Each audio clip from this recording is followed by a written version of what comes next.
So நீங்கள் TNPSC prepare பண்ணும்போது நீங்கள் சந்தித்த மிகப்பெரிய சவால்னா என்ன? அதை எப்படி வந்துட்டு நீங்கள் சால்வ் பண்ணி அதை சமாளித்து வெளியே வந்தீங்க? டிஎன்பிஎஸ்சியில் நீங்கள் வின் பண்ணி ஒரு நல்ல ஒரு போஸ்டிங் போனதுக்கப்புறம் ஸோ பிஃபோர் அண்ட் ஆஃப்டர் உங்கள் லைஃப் எப்படி மாறி இருக்கு?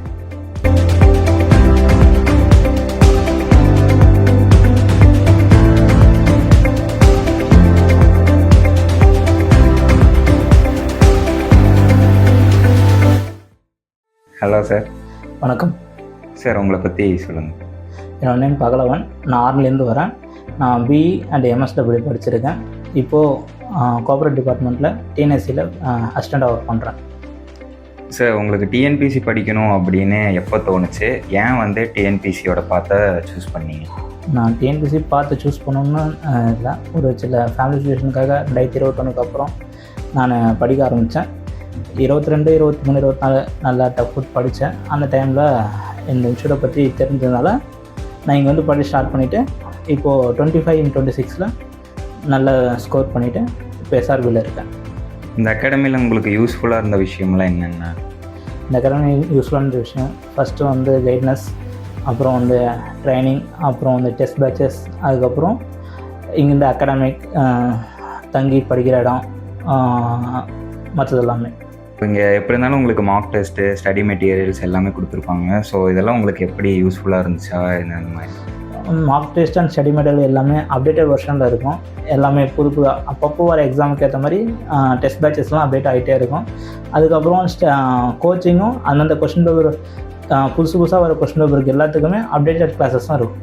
ஸோ நீங்கள் டிஎன்பிஎஸ்சி ப்ரிப்பேர் பண்ணும்போது நீங்கள் சந்தித்த மிகப்பெரிய சவால்னா என்ன? அதை எப்படி வந்துட்டு நீங்கள் சால்வ் பண்ணி அதை சமாளித்து வெளியே வந்தீங்க? நான் டிஎன்பிஎஸ்சி படிக்க சொல்ல மிகப்பெரிய சவால் வந்து ஃபஸ்ட்டு மணி, அப்புறம் வந்து டைமிங், அப்புறம் வந்து ஃபேமிலி, இதெல்லாம் சவாலாக இருந்தது. அது எல்லாத்தையுமே ஓவர் கம் பண்ணி இங்கேயே தங்கி படித்து மணியெல்லாம் கொஞ்சம் அட்ஜஸ்ட் பண்ணி இங்கே இருக்க இன்ஸ்டியூட்லேயும் பசங்களும் சரி சார் அந்த நல்லபடி ஹெல்ப் பண்ணாங்க.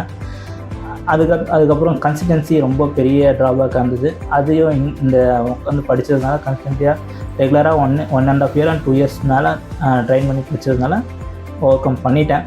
டிஎன்பிஎஸ்சியில் நீங்கள் வின் பண்ணி ஒரு நல்ல ஒரு போஸ்டிங் போனதுக்கப்புறம் ஸோ பிஃபோர் அண்ட் ஆஃப்டர் உங்கள் லைஃப் எப்படி மாறி இருக்கு?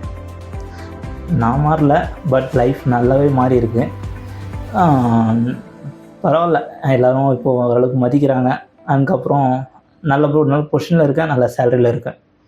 Better option.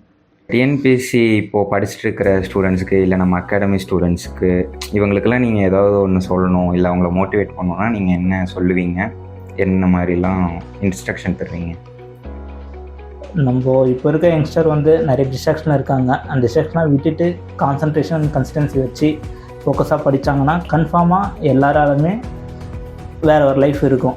வேறு ஒரு லைஃப்ன்றது நம்ம இப்போ இருக்கிற லைஃப் இல்லை, இன்னும் பெட்டராகவே நல்ல ஃபேமிலி, சொசைட்டி அது மாதிரி லைஃப்பில் நல்லபடியாக கன்சிஸ்டன்சியாக வின் பண்ணலாம். ட்ரை பண்ணுங்கள், கன்ஃபார்மாக எல்லாருக்குமே வெற்றி கிடைக்கும். Okay sir, thank you. தேங்க்யூ.